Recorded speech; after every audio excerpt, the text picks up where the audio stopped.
Walt Disney's Winnie the Pooh, the Honey Tree. Story by A. Milne.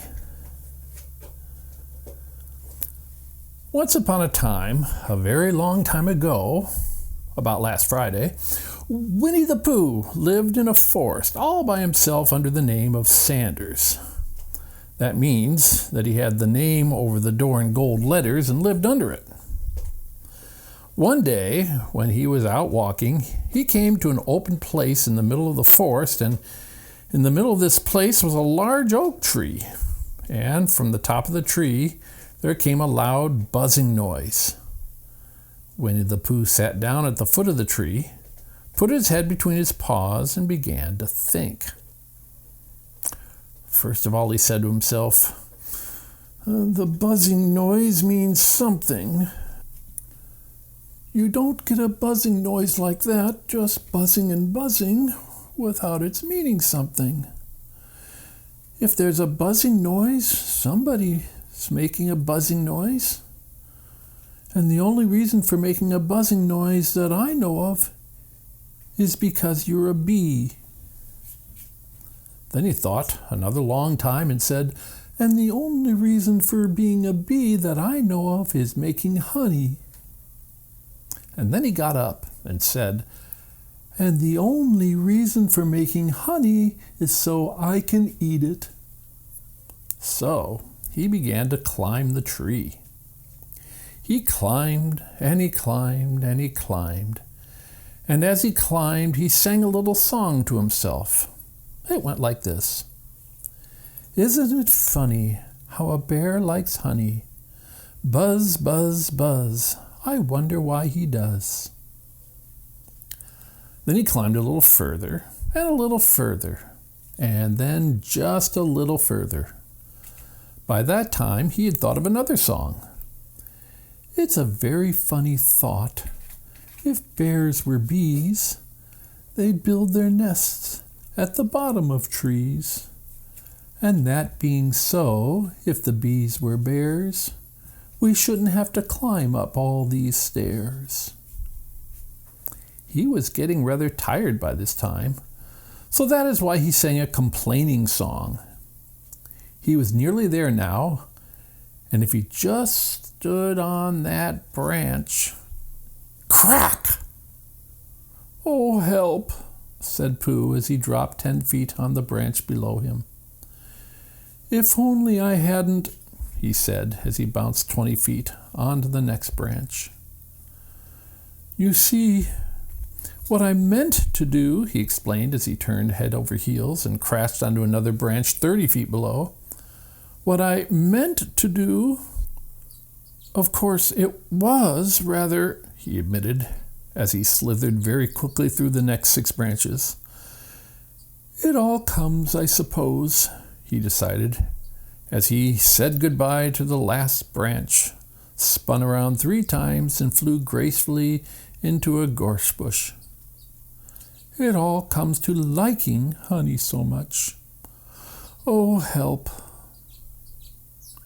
He crawled out of the gorse bush, brushed the prickles from his nose, and began to think again.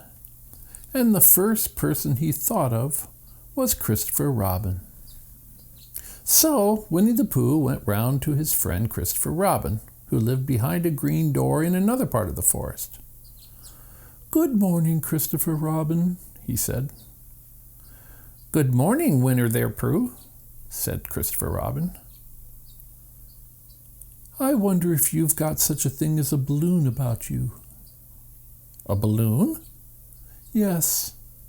I just said to myself coming along, I wonder if Christopher Robin has such a thing as a balloon about him. I just said it to myself, thinking of balloons and wondering." "What do you want a balloon for?" said Christopher Robin. Winnie the Pooh looked round to see that nobody was listening, put his paw to his mouth, and said in a deep whisper, "Honey." "But you don't get honey with balloons." "I do," said Pooh.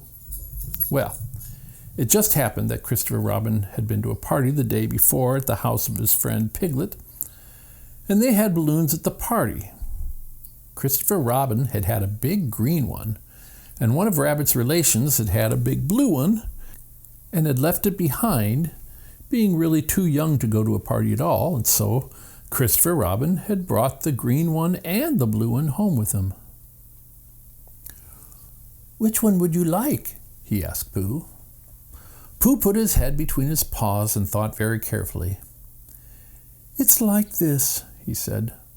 "When you go after honey with a balloon, the great thing is not to let the bees know you're coming. Now, if you have a green balloon, they might think you are only part of the tree and not notice you. And if you have a blue balloon, they might think you are only part of the sky and not notice you. And the question is, which is most likely?" "Wouldn't they notice you underneath the balloon?" asked Christopher Robin. "They might or they might not," said Christopher Robin. "You never can tell with bees." He thought for a moment and said, "I shall try to look like a small black cloud. That will deceive them." "Then you'd better have the blue balloon," said Christopher Robin, and so it was decided. Well, they both went out with the blue balloon, and Christopher Robin took his gun with him just in case, as he always did, and Winnie the Pooh went to a very muddy place that he knew of, and rolled until he was black all over. And then, when the balloon was blown up as big, and Christopher Robin and Pooh were both standing on to hold onto the string, Christopher Robin let go suddenly, and Pooh Bear floated gracefully up into the sky and stayed there, level with the top of the tree and about 20 feet away from it. "Hooray!" shouted Christopher Robin. "Isn't that fine?" shouted Winnie the Pooh down to him. "What do I look like?" "You look like a bear holding onto a balloon," said Christopher Robin. "Not," said Pooh anxiously, "like a small black cloud in the blue sky?" "Not very much." "Ah, well, perhaps from up here it looks different. And as I say, you never can tell with bees." There was no wind to blow him nearer to the tree, so there he stayed. He could see the honey, he could smell the honey, but he couldn't quite reach the honey. After a little while he called down. "Christopher Robin," he said in a loud whisper. "Hello?" "I think the bees suspect something." "What sort of thing?" "I don't know, but something tells me they're suspicious." "Perhaps they think that you're after their honey." "It may be that. You never can tell with bees." There was another little silence, and then he called down again. "Christopher Robin." "Yes?" "Have you an umbrella in your house?" "I think so." "I wish you would bring it out here and walk up and down with it and look up at me every now and then and say, 'Tut, tut, it looks like rain.' I think if you did that, it would help the deception which we are practicing on these bees." "Well," Christopher Robin laughed to himself, "silly old bear." But he didn't say it aloud because he was so fond of Pooh, and he went home for his umbrella.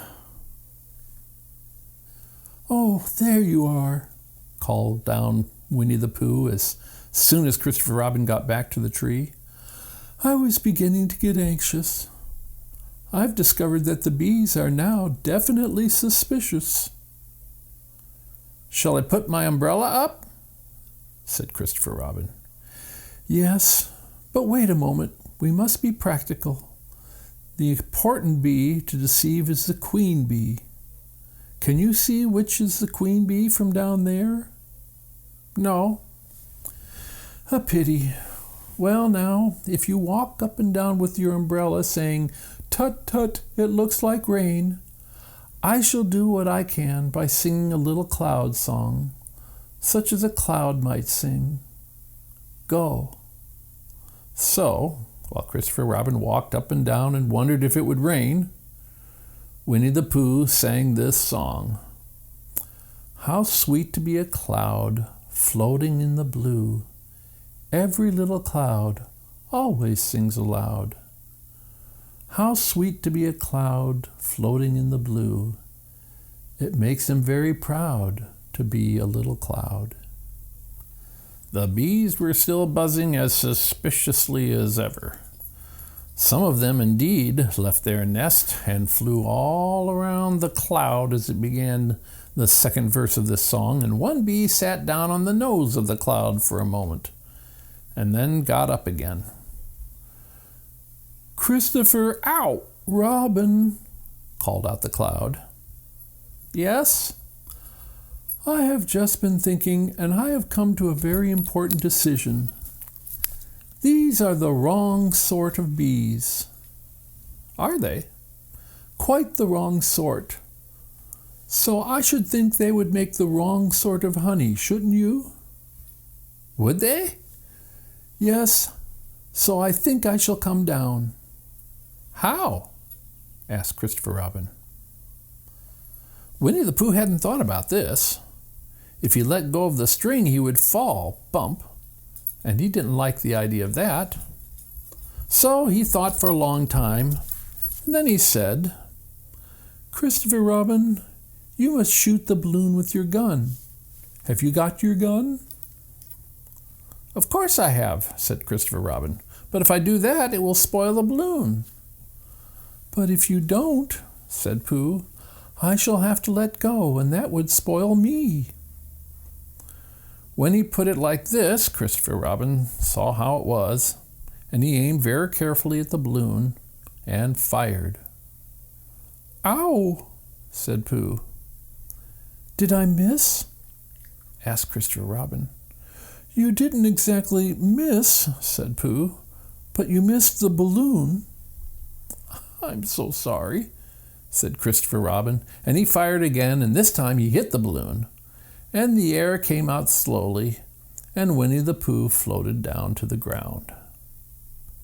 But his arms were so stiff from holding on to the string of the balloon all that time that they stayed up straight in the air for more than a week, and whenever a fly came and settled on his nose, he had to blow it off. And I think, but I am not sure, that is why he is always called Pooh.